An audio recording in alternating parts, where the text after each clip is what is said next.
All right, good. Welcome, everyone, and welcome to tonight's very special program with Professor Ilan Stavans on one of his most recent works, What Remains, the Suitcases of Charles F. at Willard State Hospital. My name is Avinoam Pat. I'm the director of the Center for Judaic Studies and Contemporary Jewish Life at the University of Connecticut, and we are delighted to bring you Professor Stavans this evening for this very special program. I'm grateful to our colleagues at El Instituto at the University of Connecticut, and I see that Sam Martinez is here also. Thank you to Sam Martinez, Professor Martinez, for joining us this evening for co-sponsoring tonight's program and helping us spread the word on this very special program. I am recording the program this evening, so if you know of people who are not able to make it, I might be able to share a recording afterwards. I'm very excited to introduce our speaker this evening. And I do want to mention right off the bat as we begin the program this evening that, as many of you know, we had a big storm blow through here today. So if there are any internet issues or any internet connection issues, do not worry. We will reconnect or restart the meeting if necessary, but hopefully that will not be an issue. But as Ilan is joining from Amherst and we are here in not far away in Hartford and in Stores, everybody has similar weather. So this is the final program of our fall 2020 semester, what has been a very successful series of programs that have been all Zoom, and that has actually gone quite well, and I'm quite pleased with the wonderful attendance for these programs, and I want to thank everyone for joining us this semester. Next semester, we have another very exciting lineup of programs, which will also be virtual programs as we get everybody vaccinated, God willing, in the spring semester, and we'll be seeing each other for the next couple of months still via Zoom. I am delighted to welcome Professor Stavans this evening as our speaker. Ilan Stavans is the publisher of Restless Books, and he is the Louis Sebring Professor of Humanities, Latin American, and Latino Culture at Amherst College. He has a PhD from Columbia University, as long as master's degrees from Columbia and the Jewish Theological Seminary. At Amherst, he teaches classes on a wide array of topics such as Spanglish, Jorge Luis Borges, Shakespeare in Prison, Modern American Poetry, Latin Music, Don Quixote, Gabriel Garcia Marquez. I could go on.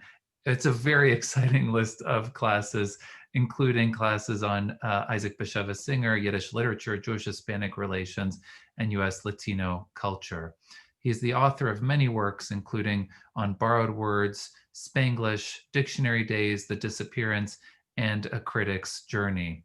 He has edited the Norton Anthology of Latino Literature, the 3-volume set Isaac Bashevis Singer Collected Stories, the poetry of Pablo Neruda, among dozens of other volumes. He's the recipient of numerous awards and honors, including a Guggenheim Fellowship, Chile's Presidential Medal, the International Latino Book Award, and the Jewish Book Award. His work has been translated into 20 languages and has been adapted to the stage and screen. He's a co-founder of the Great Book Summer Program at Amherst, Stanford, Chicago, Oxford, and Dublin, and he's the host of the NPR podcast, In Contrast. I also want to mention, before we transition to our book this evening, What Remains, the Suitcases of Charles F. at Willard State Hospital, that he's also the co-editor of this wonderful recent volume that's called How Yiddish Changed America and How America Changed Yiddish, which he co-edited with Josh Lambert, who was academic director at the Yiddish Book Center. And this was an anthology that was published by Restless Books, also in honor of the Yiddish Book Center. So if you don't have a copy of this, it's a wonderful anthology, and I would highly encourage you to order a copy of this book. And many of you saw as you were joining tonight's program that we had a slideshow of the images, some of which Ilan is going to speak of this evening, which helped inspire this most recent book, What Remains, the Suitcases of Charles F. at Willard State Hospital.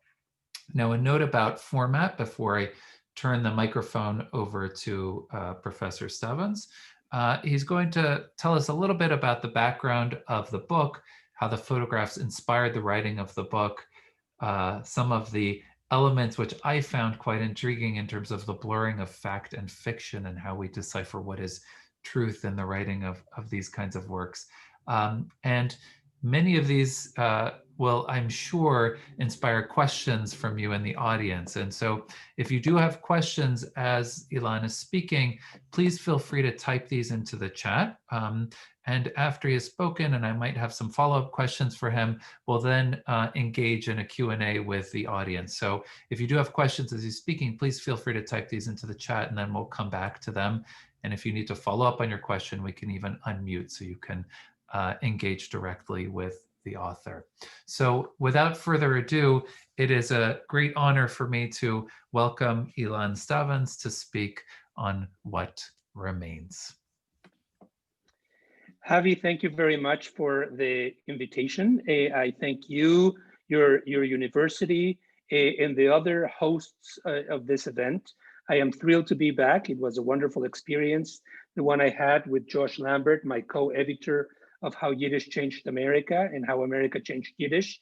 And I look forward to another engaging dialogue with the audience around this book, What Remains, the Suitcases of Charles F. at Willard State Hospital.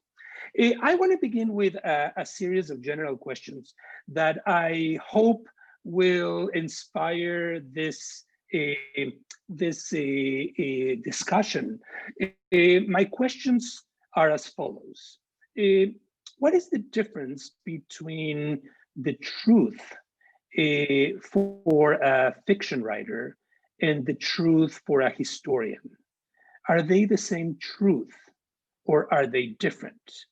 Could we arrive to the essence of things, even at a time like ours, where the discussion on fake news is so pervasive, through different routes? Are facts the only way to enter the authenticity, the gist, the heart of an individual or a particular moment in time? Are there other tools that we might also be able to employ? Let me ask a further series of questions. These ones have to do with identity. When we shape our identity, to what extent is it truly ours?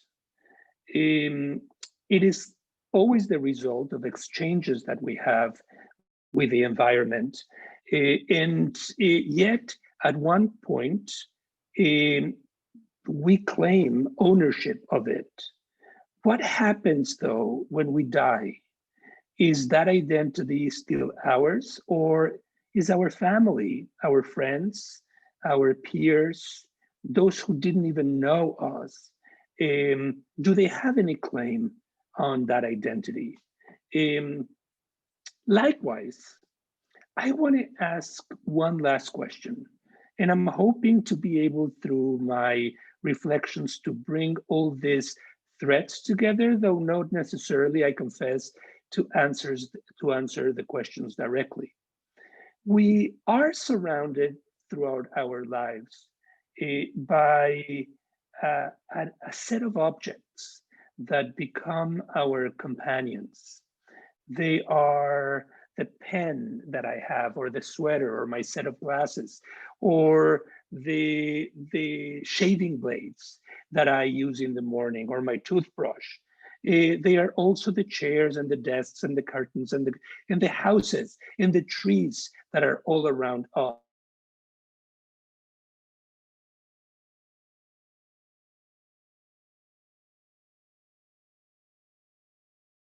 Of all those objects. Yet the moment we disappear, the moment we're no longer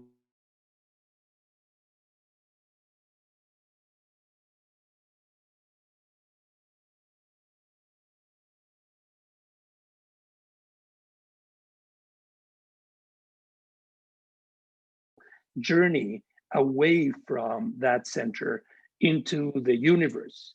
In many ways, those objects were our identity as well. We were the pen, the glasses, the shaving blades, the house and the trees.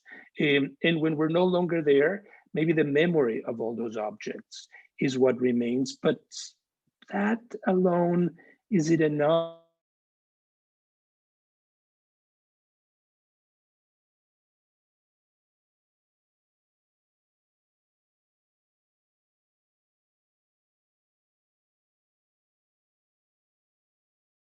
In Amherst, Massachusetts, where I live. He was showing me on his laptop a series of photographs that he had taken of the remains, that is, the objects that had been left behind by patients in a state hospital in upstate New York called Willard. He was talking to me about the many hours that he spent visiting Seneca, New York first, where Willard State Hospital was based, and there, much more substantially, the hours that he took to photograph many of these objects at a storage place owned by the New York Historical, a New York Historical Society and museum that belonged to many of these patients. And he told me how he came to them. He told me that the photographs that I was seeing were objects that were contained in suitcases that the patients that had arrived to Willard had given to the institution upon their entrance. The institution had kept them for them, and those patients that never left the hospital again were buried, and the objects were forgotten. He told me that when Willard was closed down because of budgetary problems in the 90s, that it was about to be torn down, the various buildings of this facility that had been in practice for over closely 150 years. And that just before everything was dismantled, somebody buildings in the attic, there were more than 100 suitcases left behind by many of the patients that had lived for many years at Willard. And would anybody be interested in seeing those suitcases, or should it become part of the ruins of this institution? Wisely, those staff members invited a staff who was involved in a New York museum to look at those objects, and he campaigned to get the suitcases transferred from Willard into Albany, where again they were stored. Jon Crispin, my friend, had petitioned to open those suitcases, see what they contained, and after many bureaucratic hurdles, get permission to photograph the contents of those suitcases. He was showing me those contents. He had photographed almost 100 of them, and he would take out from the suitcases each and every one of the objects. Sometimes would shot them on their own, and sometimes he would shot them together in a kind of a assemblage that created a composite of who those individuals were. Because of issues of privacy, he was not allowed to reveal the identity of the patients to whom the suitcases belonged. And Jon felt a kind of frustration that he was allowed to enter the private life of many of the patients in these institutions, but only partially, because he could not give them back the identity that had been taken away from them. Many of them were simply numbers or a first name with a last name initial, or the patient that lived in such and such floor in such and such room. The fact that those objects, that suitcases, were left in that attic, which for me as a Jew, reminds me of a geniza, that is the secluded room in a synagogue where sacred objects are stored up until the geniza is full, when all of them are buried. It gave me a sense of awe and at the same time, exhilaration. As the photographs in the laptop kept on rolling, I would see the remains of a whole variety of individuals. And in doing so, I would be able to imagine what Willard State Hospital had been for many of them. The last home, the last destination, mostly of New Yorkers from the 5 boroughs, but from other parts of the state, and on occasion of different parts of New England. Many of them immigrants who had ended up in this institution because they were low income or middle class. They had, quote unquote, lost their minds and their families had disowned them. As the photo gallery went on, I suddenly became stuck, fascinated. Maybe already the word is obsessed with a series of photographs that belong to a patient by the name of Charles F. And I'm going to ask Abby now to bring back 4 of those images that Jon Crispin showed me as I present to you the story of those objects. They were the suitcases that had belonged to Charles F. Jon Crispin, the photograph, had opened them. They had a prayer shawl, and they had the pack or the sack where it is contained with along with the phylacteries and a kippah. There were prayer books.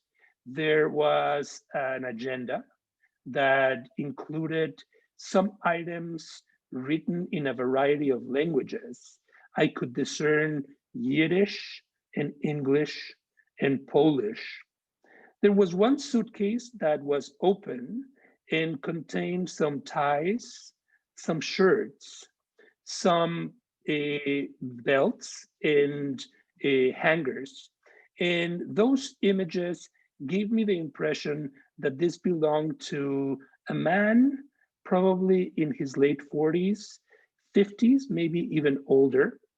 There was a photograph, maybe of that man when he was a young man. And I looked attentively at it for quite a while. I asked Jon Crispin just to stop and allowed me to see that photograph, the only one in those suitcases. There was another suitcase that contained tools. I couldn't at first come up with the profession of Charles F. There were tweezers and scissors and thread and needles. They seem to have been used extensively. There was a ruler too. And those images, those tools reminded me immediately of my own grandfather, a Polish Jew who immigrated to Mexico at the end of the 1920s, escaping pogroms, anti-Semitism, who originally wanted to come to the United States, but because of the immigration quotas, was sent to the Caribbean and eventually to the state of Veracruz in the Gulf of Mexico, where he met my grandmother, another immigrant. They fell in love there. together moved to Mexico City and soon began to build a family. My grandfather, I remembered, had arrived to Mexico with nothing in his pocket. And he was able to borrow from a cousin just a few pesos to buy some shoelaces. The shoelaces became, which he sold, became a pack, and then a series of sacks of shoelaces, which he sold again for a few months. And with that money, so goes the lore in my family, he bought a lottery ticket that he was fortunate enough to be awarded a small prize, but sufficient for him to be able to expand that peddling and eventually a small store that was the foundation for the family life that he would eventually have. What struck me of these objects was how little I knew about this gentleman, Charles F., and how much they reminded me of about my own grandparents, how much I wanted to know about my grandparents. And the only source of information that had come to me had been my grandmother, who was very sparse and controlling about the information. There was one suitcase in particular that Jon Crispin photographed that contained a number of letters and documents, legal documents, including a naturalization certificate that said that Charles F. had arrived to the United States more or less at the time that my own grandfather had come here.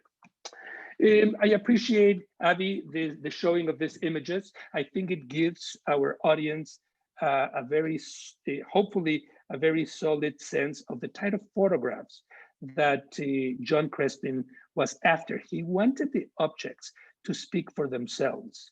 He wanted them to have a kind of a set approach, almost static. And I thanked Jon very much, and we went, each of us, our merry way. But the images and the objects that I had seen of this particular patient, Charles F., just became engraved in my mind. For the next week, 2 weeks, 3 weeks, I couldn't get them out. And I began having a series of dreams connected with them.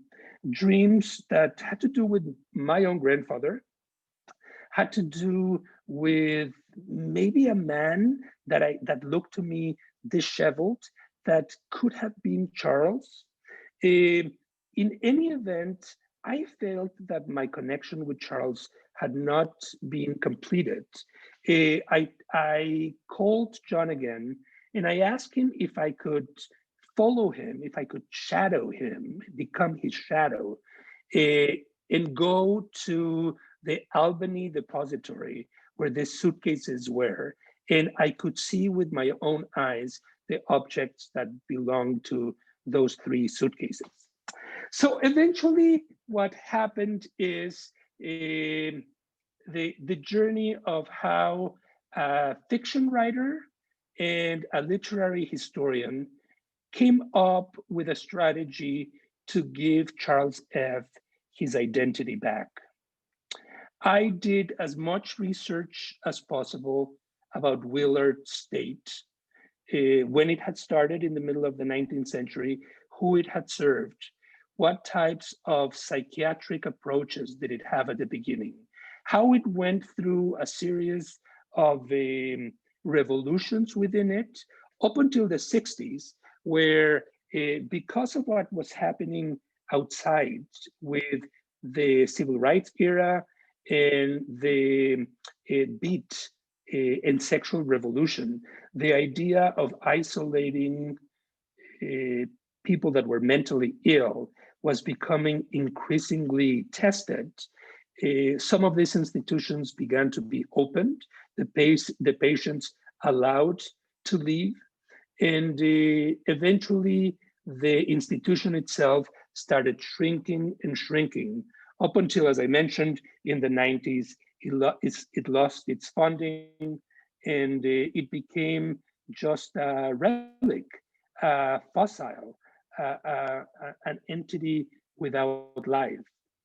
I visited the place myself, and as I was doing that, I began talking with my own family members. My grandmother was no longer around, neither was my grandfather, about mental illness in the family. I found out that there had been a sibling of my grandmother who had arrived to Mexico and who was very rebellious and always wanted adventure and didn't want to conform to the rules. Likely he wasn't mentally ill, but my very controlling grandmother immediately started describing him as such. The journey of this relative became increasingly untenable. He fought with the family. He eventually got involved with a non-Jew in Mexico. The family disowned him, and he was placed in a mental hospital for a while and eventually was shipped to Israel, a strategy that the Latin American Jews and others had for a while so as not to deal with family issues that were uncomfortable to them or even shameful. This relative, my father told me, died in Israel. The story of his own family becomes even more tragic in Mexico, and I can go into detail when we come to the Q&A. And of course, probably the most important part of all this was the story of my own brother, Darian, who is a very talented musician, but who himself has struggled with psychological challenges and has had a very fraught relationship with my parents. I felt that in entering the life of Charles F., I was also entering the life of those relatives of mine, in that I wanted to tell the story of Charles F. because I wanted to give back an identity to an immigrant. After all, he had been naturalized, just as I had probably about 50 years before, an identity that he had been deprived of. I asked Jon if I could borrow some of these images, and I studied them as meticulously as I could. And then I decided, because the New York Historical Society refused a petition that I made to allow me to see some of his medical files, which are still available, because I did everything in my power to be able to identify his family members, and such was his story that all or almost all traces of him literally vanished. The only thing that I could find was his tombstone, not far from Seneca, in a Jewish cemetery, which is also photographed in the book. I decided that I would use the tools of fiction to bring him back the life that he had been deprived of.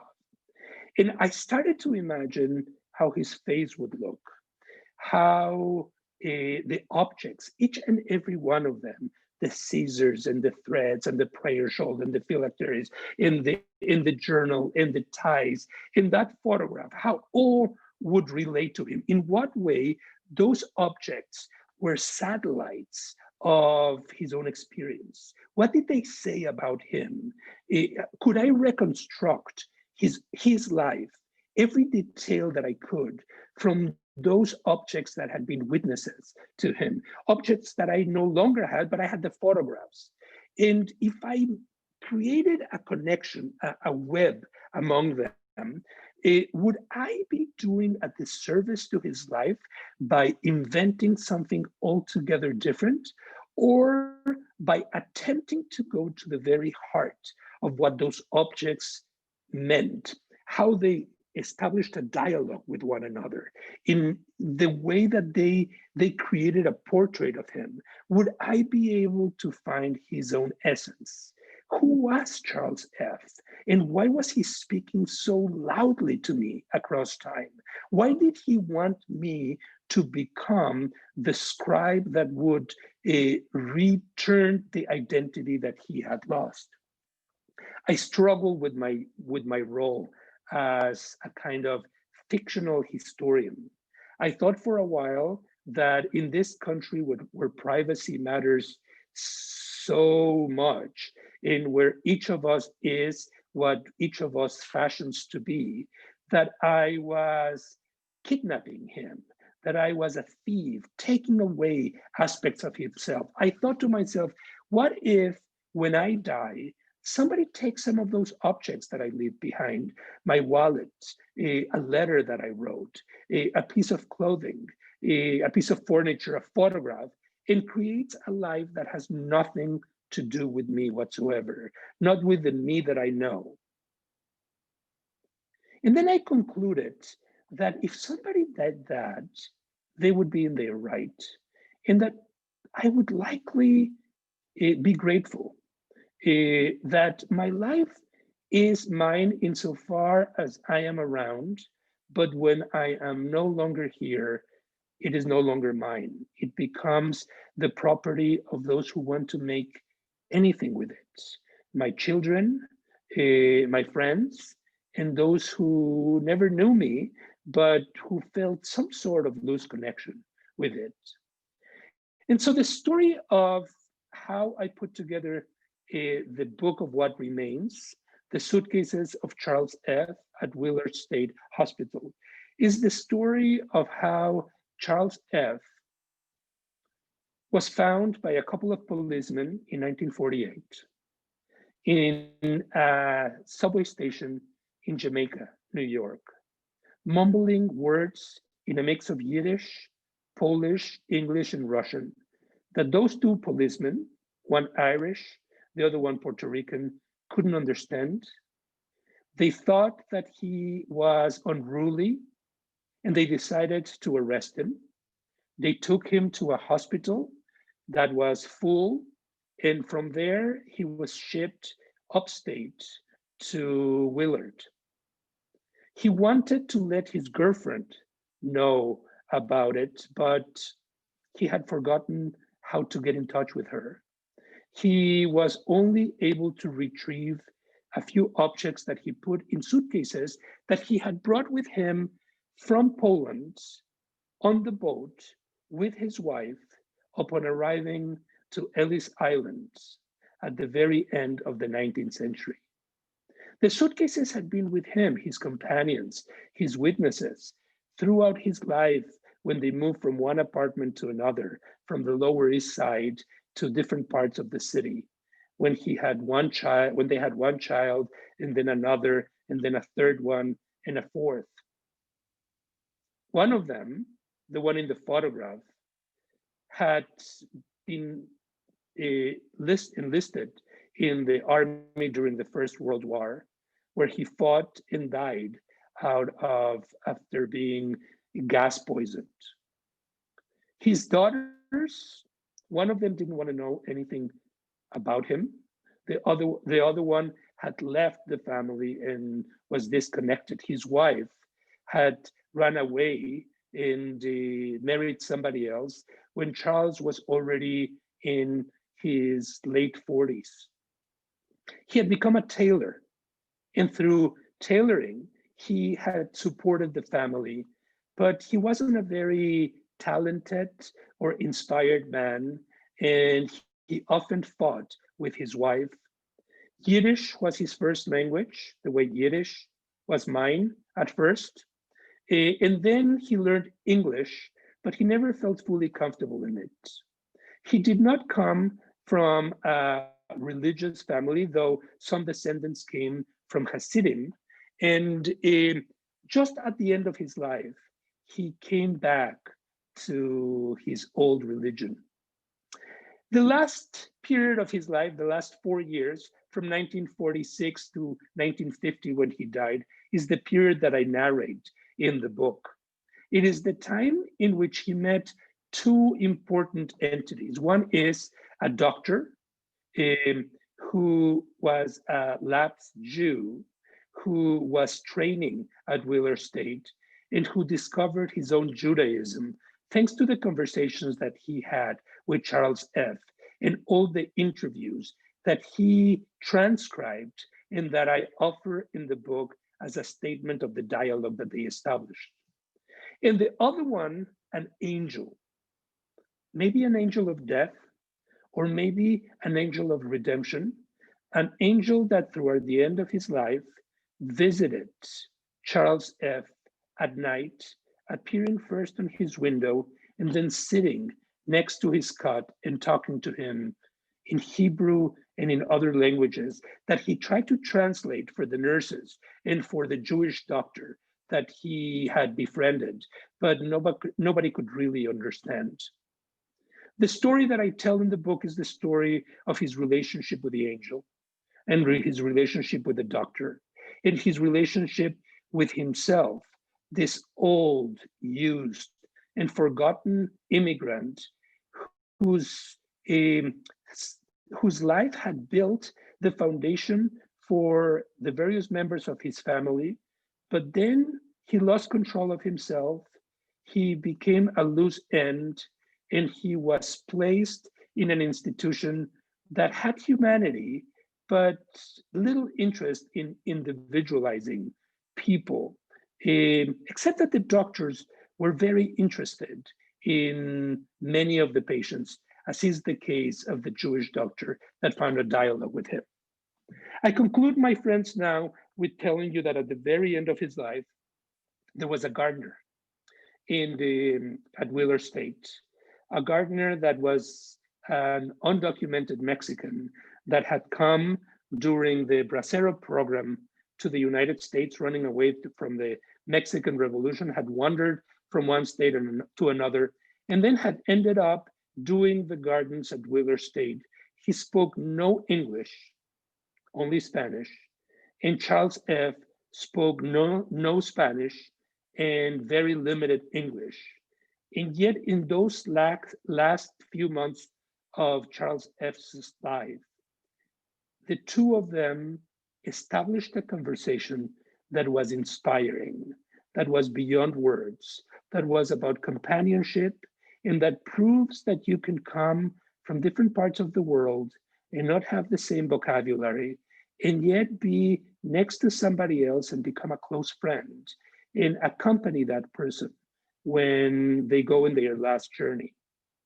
Charles F. tried to escape twice the hospital, Willard State. The first one, he was caught and brought back. And the second one, he succeeded. He did not escape it physically. He'd escape it by giving up his body that is interred not too far in that Jewish cemetery in Seneca. Did I go outside of my own confines by giving him this story? I hope I didn't. Was Charles F. in some way responsible for calling me? I am convinced, to the point that one night, as I put some of the last touches to this piece, it was raining just like tonight. It was probably 2 o'clock in the morning. I was hungry. I had been working a long time. I went down and I looked through the main door of my house that has some crystal, and outside was a man that looked like the Charles F. that I had seen in my dreams, just looking at me. My first reaction was one of fear. I wanted to see if he smiled or if he had a threatening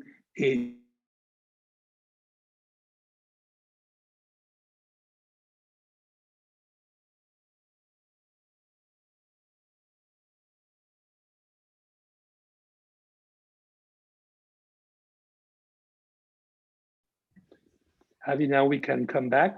Great, thank you. I lost my connection for a second, but I think I'm back. So thank you so much, Ilan. That was incredible. Also, in terms of sort of hearing about your process, but also your ability to tell us a story, even for those of us who have not read the book yet, but I think now are hopefully inspired to order a copy of What Remains.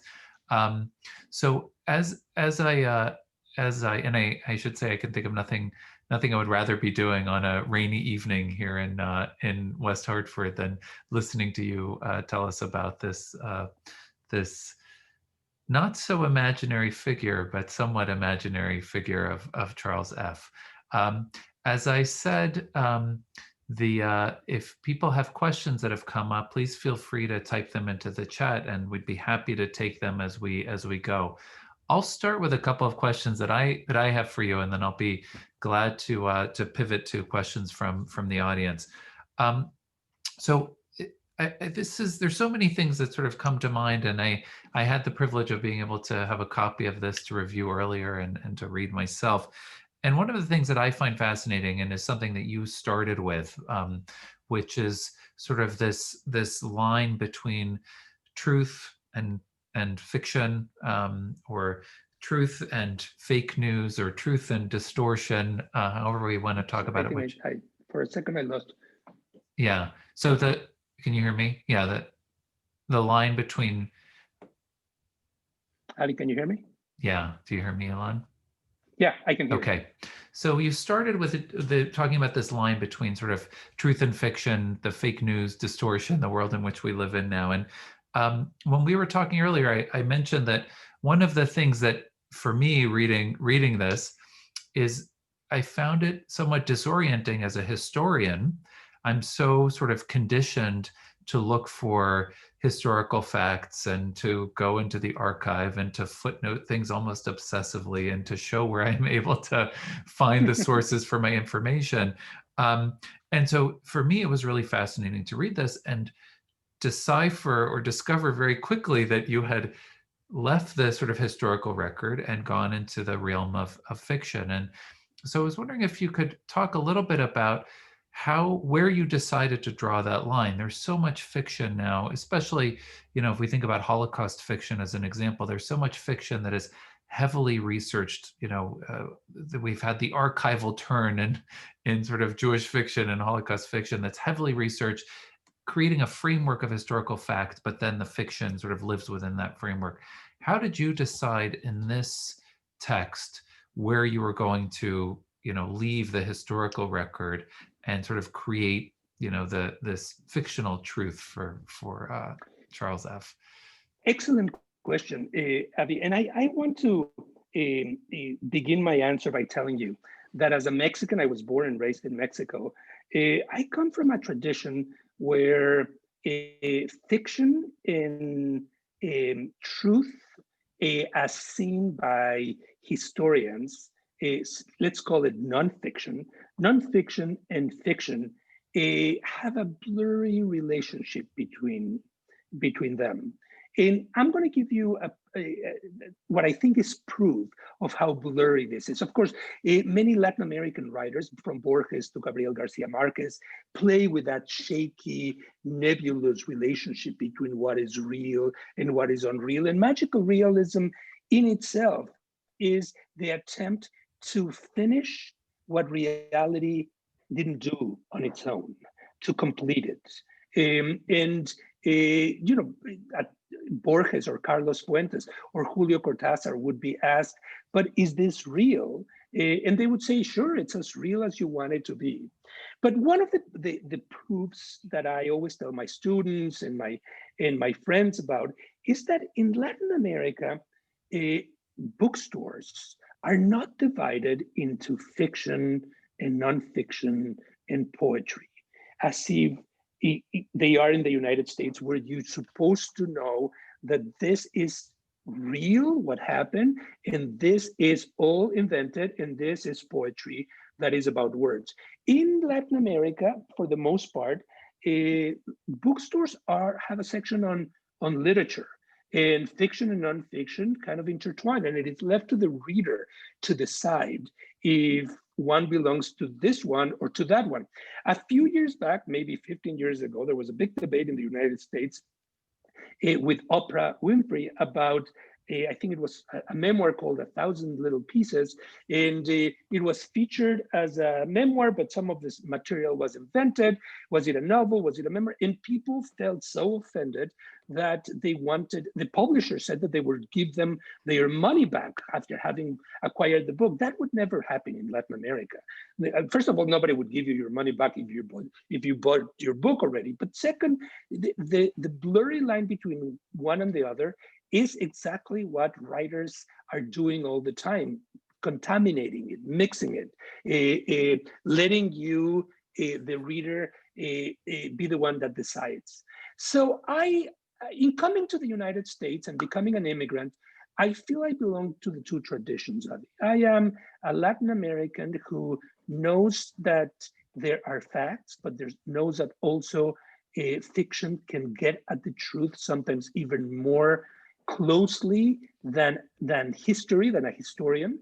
And I also live in the United States, where I know the difference between a president that lies all the time and wants to convince others that his lies are what they are, and the truth of who won and who lost an election and so on. And this are two traditions that coexist in me very vividly. So in putting together this book, I wanted to do as much research as possible to base my fictional recreation of the life of Charles F. That history, that facts were only barely enough to build and allow for fiction to fill in the facts.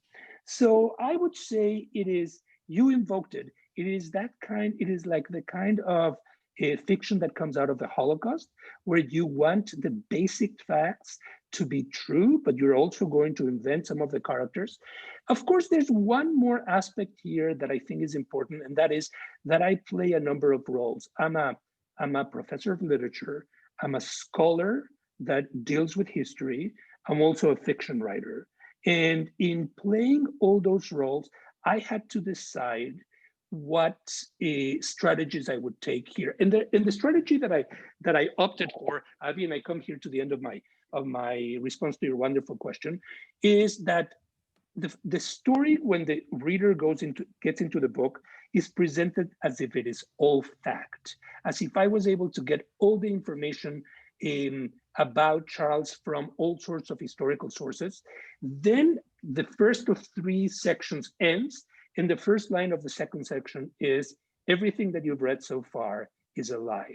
I have invented all of it based on this fact. So I confess my strategy, and then I go into the family, into the stories of my own brother, this other relative, and try to show how the blurring of those stories that I know not fully enabled me to come to Charles F. And then the last part is, again, a return to Charles F.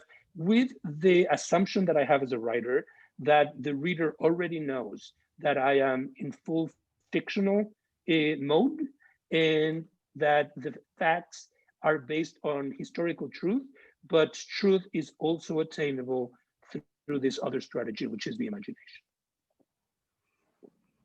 So I can hear you, Ilan, but your video is choppy, but I think everyone can hear you. So we'll continue as if Sure. we're on the radio, and you're a radio host as well. So you're very adept I'm hoping at that this will come back.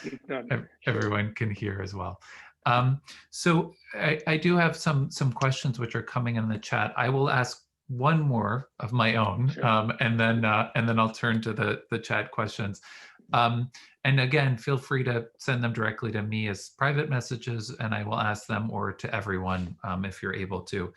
And I appreciate what you said also about sort of the world in which we live in right now, the sort of artificiality of what we call reality. And you can think about reality television, or our former or soon to be former reality TV president, which again gets into sort of this distinction between the self that is presented to the world as if it is a real self, Right. and the private self that is sort of maintained within the private sphere.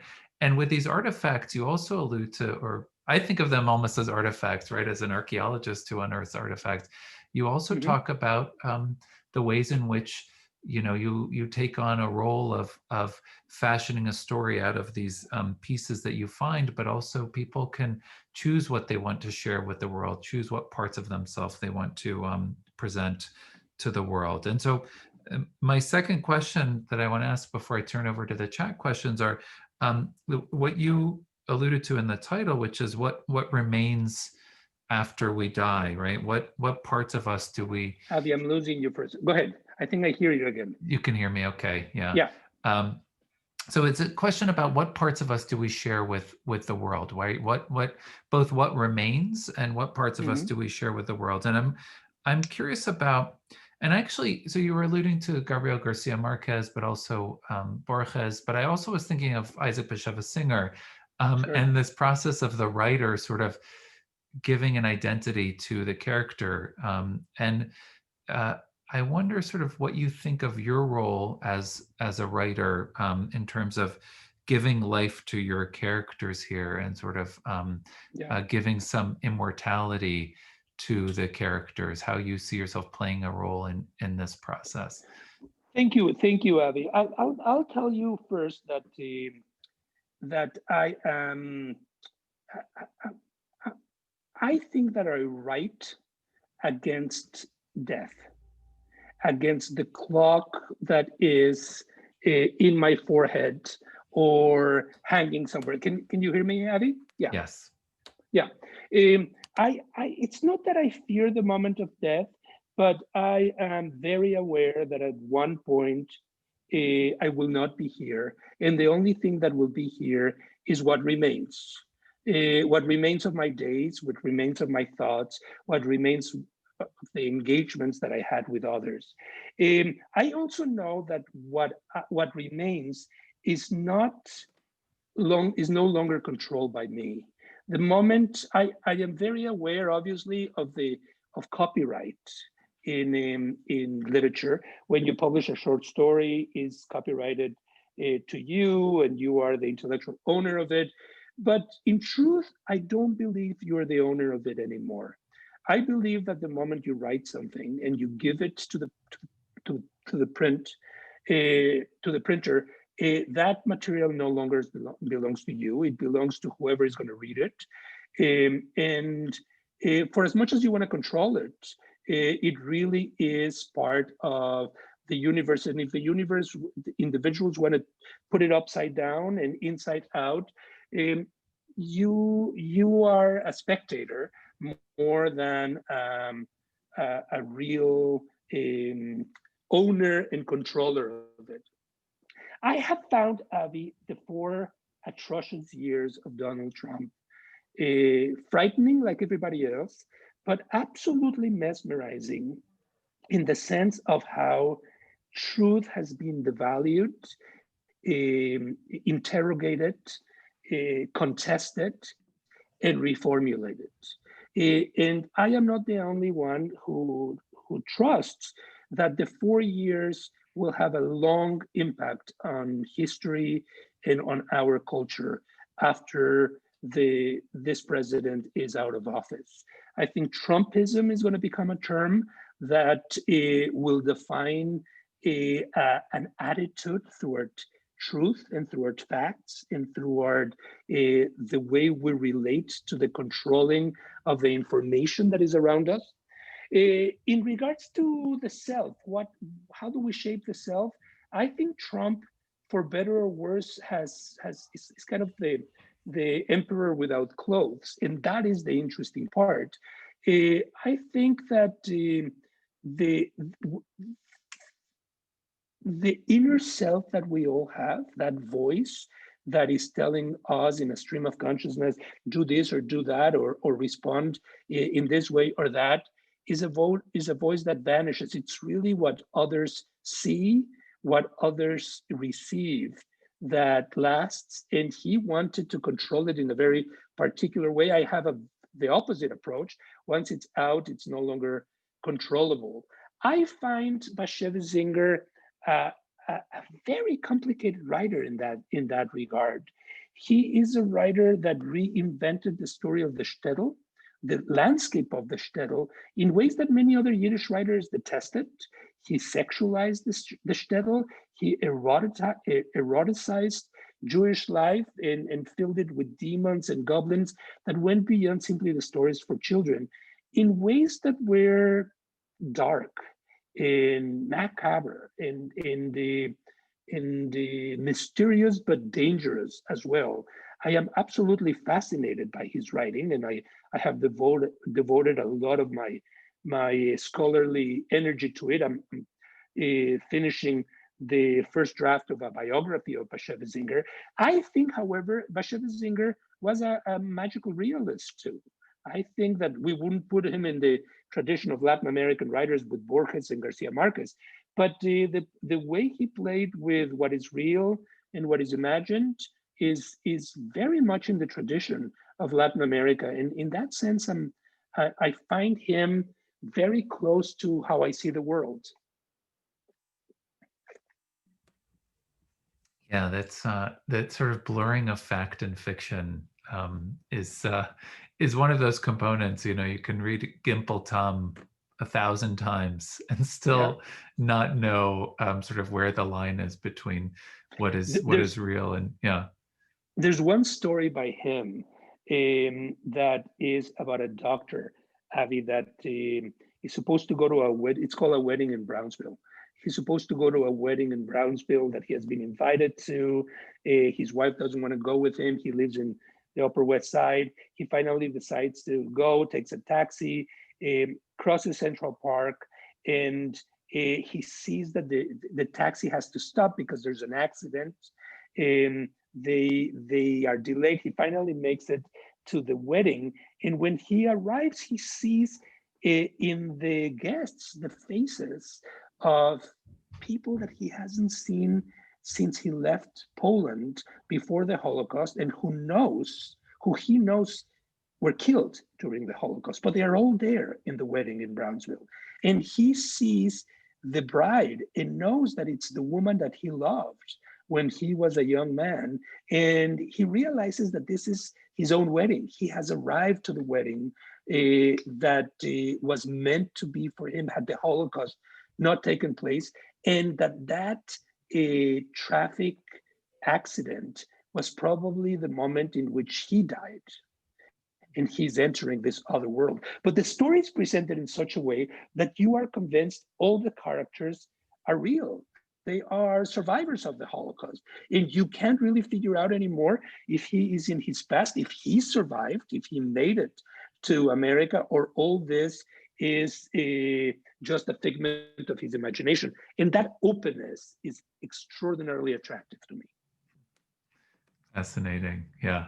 I want to get to some of the questions that have been coming in. So I'm going to turn to some of these questions.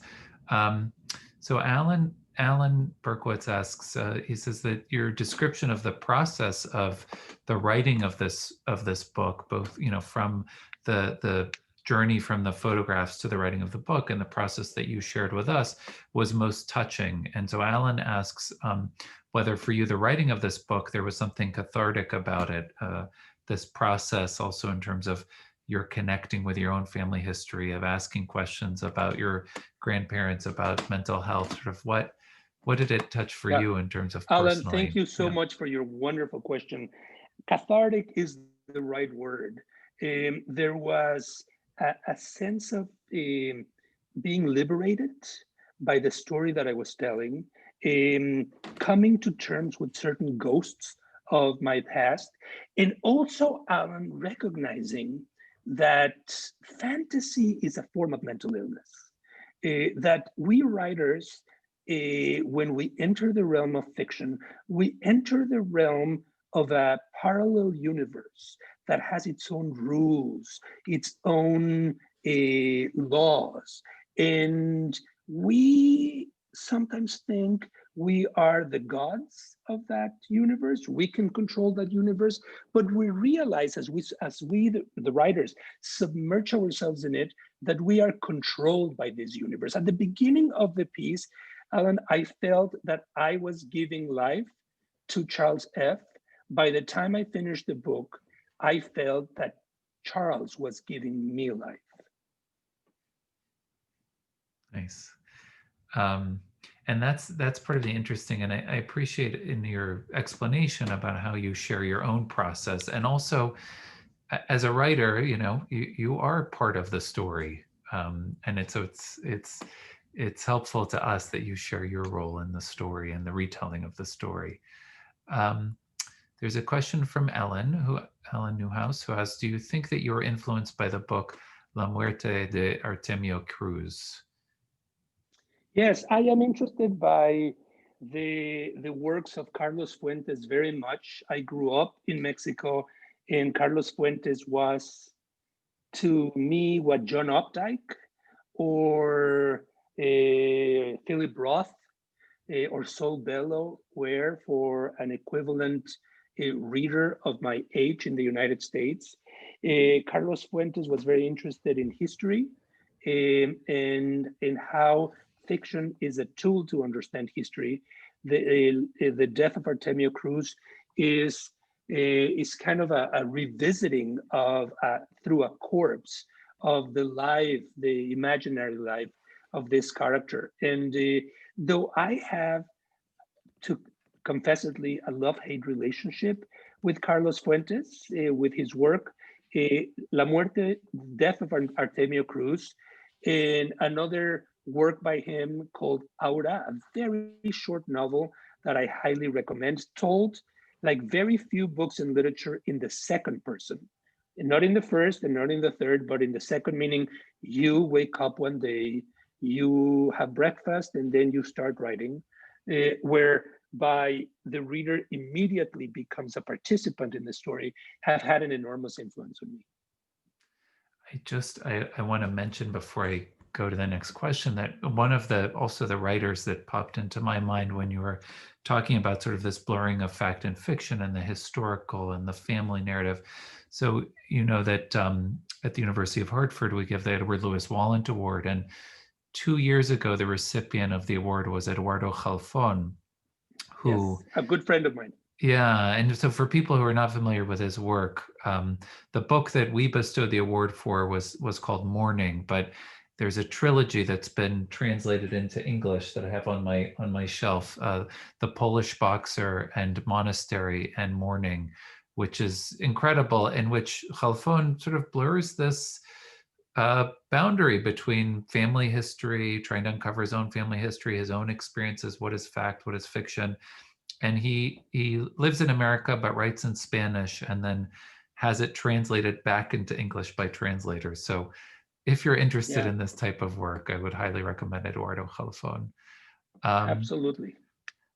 So there's a question from Ruth, which I'm going to condense a little bit, but Ruth said that she had a lot of experience working and teaching in Connecticut's mental hospitals, or as they were called, insane asylums, most of which, and this is a whole other component, is, in the middle of the 20th century, most of these hospitals have been closed. Sure. And as you say, people were taken from the cities and shipped upstate. But Ruth is talking here about teaching in these programs, and for many of these students engaging in creative writing. And she asks specifically about many of the students in their creative writing would deal with the topic of escape, but that also in their minds, the process of writing or creating fiction was a way to engage their minds in creative and therapeutic ways. And so I think one of the questions that's in here is also looking at, you talked about sort of the mental health issues which come up in this story, but it also highlights that boundary between what we perceive as reality and then our desire to sort of segment away someone like Charles F., who has, as we would say, lost his grip on reality, but we don't know that. It scares us more to have him be part of our society as opposed to putting him in the asylum. And so I want to ask you to build off of Ruth's question about, on the one hand, sort of the boundary of mental health and creativity, and my mother here has a question. She's in Santa Fe, New Mexico, and in Santa Fe, they have an annual conference that's called Creativity and Madness, which looks at this boundary between mental health and creativity. If this is something that you thought about in sort of terms of the writing of this work, and also what you thought about how you find that boundary between fiction and someone like Charles F., who is sort of is in his own world in a sense. I have thought enormously about this topic because I believe that writers of fiction are just a little bit more in control of their ghosts and of their fantasies than somebody who is diagnosed with some form of mental illness. What writers do, Avi, is dream, and through writing control their dreams. And those dreams are alternative universes that often are better than ours. I like Eduardo Ed Halfon's work very much because who is to say that the version of my family that is real, or the version of his family that is real, is better than the one that he's imagining? Maybe through the imagination. And I'm not saying that the one he's imagining in that trilogy is perfect. He imagines them with as many imperfections as we have in real life, but it's just another way of seeing reality. The reality that we have is one version of a number of possible versions of a number of possible universes that are parallel and that coexist. We just happen to be in this one.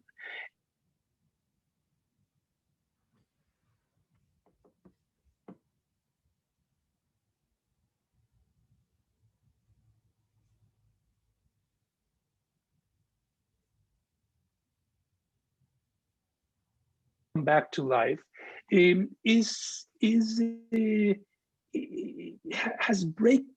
broken a series of the doors and of walls that we so-called normal people use in order to relate to one another and to engage in this world and to feel that we're normal. But I confess, I sometimes feel that people that I know who have mental illness have a grip on certain things, they have a sensibility that supersedes what I have and what others around me have. There's a kind of envy in me in a certain way. I want to also mention something to Ruth. Ruth, for many years, I have been teaching in prisons, not in mental hospitals, but in prisons. Every semester, I teach in either New York State or here in Massachusetts in medium security prisons. I teach a course on Shakespeare.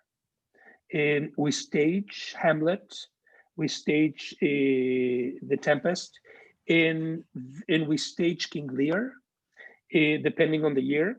And the students get to memorize the various scenes by writing about them constantly throughout the course.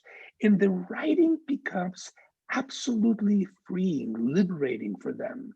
They fall in love with King Lear, or they fall in love with Hamlet, or with Prospero, because they appropriate his words, they break them apart, they redo them, and they do something that they speak very highly of. They say they are secluded and pushed away from society, but through their writing, they are able to leave the facility and become somebody else. Imagine life with that beyond the constraints. And I've never taught. I've taught middle schoolers, high schoolers, college graduates, seniors in prison, but I've never taught in mental institutions. I would like to. In prison, it is a humbling experience. It is to me the most inspiring type of teaching that I can expose myself to, and I find that I learned enormously about freedom, about coherence, about mental stability, about frustration, and about what is factual or not from the prisoners, the incarcerated. I remember once, Ruth, when one of them said to me that everybody in the world should be in prison for 1 week. They would then know what living out of prison means. To which another member of the class said, 1 week? 1 week, my friend, is nothing. 1 week would be a vacation in prison. You know when I lost my freedom? Not when they brought me here. I lost my freedom when I started dreaming only about you and the other inmates. When I no longer had any meat in dream terms to dream about something in the outside world. And I found that response absolutely heart-stopping. Wow. I'm gonna ask you one last question, Ilan, if you can still hear me. The video is Sure. frozen again. Okay. This is really fascinating, and some of the comments are talking about how fascinating this discussion is. And so the last question that I'll ask has to do also with, I guess, connecting this back to Jewish literature, which is that in some sense, and this is a question that comes from comes from my mother in Santa Fe, who asks about sort of the Torah. So on the one hand, you have the Torah, the sort of a text, and then you have commentary on it. You have midrash, which is maybe that's what you're doing in terms of taking the photographs or the artifacts or the Torah, and then you've constructed a midrash around it. But I'm also interested in you alluded to in the end of your remarks, and you talk about it in the book, that Charles comes back to, he's reintroduced to Hasidism as well. And there is something about this also. So we have the Torah, we have the commentary and the midrash, which fills in the lines between it. And then we have Hasidism, which also is a system of sort of finding closeness to God, either through mysticism, through other. And there is this sort of blurring of worlds. And so I'm wondering, in terms of, as somebody who also is an expert on Jewish literature, how you see your work fitting into that sort of those lines between the real observed world and the mystical inner world, and getting closer to God. Yeah. Avi, I'm so happy with this last question. I can't thank you enough. I believe that what I do is midrash from beginning to end. Midrash, which is to interpret the world through the tools that I have. And the tools that I have are fiction, scholarship, poetry, teaching. I interpret the world and bring readers to interpret it with me. I believe that the mystical worlds, that the angel that Charles F. sees is as real as you on the other side of my screen, or I on the other side of your screen. When Charles F. tells the Jewish doctor that he has seen the angel, and the first reaction from the doctor is, there's no angels. Who is the doctor to tell that there are no angels, when this angel is the medicine that is allowing Charles F. to finally feel more connected with the past he had been removed from? One of the beauties of Hasidism is that it assures us that the world that we see is only an illusion. It's kind of a Platonic world, that there is much beyond, above, in between the world. Bashevi Zenger knew that, the Baal Shem Tov knew that, Rabbi Nachman knew that. We in academia live in a hyper-rational world. Everything has to be tangible, tactile. We have to prove it. But there is so much that has to do with faith, with the spirit, with emotions, with the life of the mind, and with fantasy, that is not about touching, that is not about the physical concrete. And that those worlds are incredibly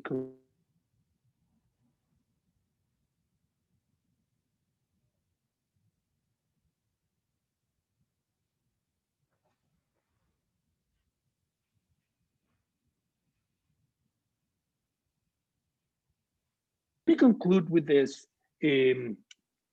Avi, my father died a year and a half ago in March. And for a long time, I just hoped against hope that he would show up in a dream. Even if in passing, he would be able to smile to me, to give me some comfort. But night after night, my father would not be there. My mother-in-law instead, who I adored just as much and who died shortly before, would show up in my dreams and in my wife's dreams frequently, and she would confide to us something that was important or point at something. That was very reassuring, but not my father. In December, it's almost a year ago, I can't believe, I went to Mexico for the unveiling of his tomb. It was, as you know, the moment in 11 months after the death, or in this case, less than 11 months, where the closure of that period of mourning takes place. We all congregated in the cemetery. And I have a cousin who is known for being a kind of loose character. Sometimes disappears, sometimes is present, might say something inappropriate, then come back, and who for some years has been studying the Zohar, the main book of the Kabbalah, and other mystical books on his own or with some colleagues. Whenever I am in Mexico, and I left the country many years ago, he shows up and says something, and then he disappears again. It's not as if we have a close relationship, but he manages to appear anyway. At the very end of the unveiling, as I was greeting some of the people that had come to the ceremony, I saw this cousin from afar, and he smiled at me, and then he asked me to come closer to him, and I did. And when I was next to him, Ari is his name, said to me, Ilan, I have a message from your father. He's very happy, and he wants me to tell you that he loves you. And my first reaction, Avi, was, who is this man to tell me that he has a message from my father? Why can't my father talk directly to me? But my second reaction was, good, my father has just spoken to me, and I feel more whole. That afternoon, we went back home. We had a meal with the entire family. My second son, who had just finished college, was with me. And I said to him, why don't we have a nap, Isaiah? I hadn't had a nap with Isaiah in so long. He's been in college. He doesn't want to take a nap with his father. But he was tired, as I was, and we both went to bed, and he fell asleep very quickly, the way I would fall asleep when I was a young man next to my father. And I followed the rhythm of his breathing, and then I myself fell asleep. And Avi, my father, showed up and smiled. and said that he was in a hurry, that he will come again, but simply wanted, at least that's why I understood, for me to see that he was smiling. And I woke up in a state of exhilaration and also of enormous inner peace. I felt complete and said, "Why are you so happy?" And I told him that that I had had a dream with my father, and he laughed. Thank you, Ali, and thanks to everybody. Well, Ilan, thank you. This has been really a most fascinating evening, a fascinating discussion. I'm so happy that this worked out, and I think even in a time where we have this distances between ourselves and our families, it's quite touching to be able to have this sort of a stimulating discussion and also think about ways in which we can connect beyond the physical in spiritual or between spheres. So I want to thank you so much for really a really wonderful, fascinating discussion. The book is called What Remains? The Suitcases of Charles F. at Willard State Hospital. Someone has asked me, yes, we have recorded tonight's program, and they want to know if they can watch the recording after they read the book. So yes, it has been recorded. You'll be able to follow this discussion again after you've read the book. Thank you again to Ilan Stavans for an amazing encounter and discussion. Thank you again to El Instituto at the University of Connecticut for co-sponsoring tonight's program. And on behalf of the Center for Judaic Studies and Contemporary Jewish Life at the University of Connecticut, let me thank you again, Ilan, for being here this evening, and thank everyone for joining us. Be well, stay healthy, stay safe, and we will look forward to seeing all of you again soon. Sei gesund. Bye-bye. Sei gesund. Adios. Adios.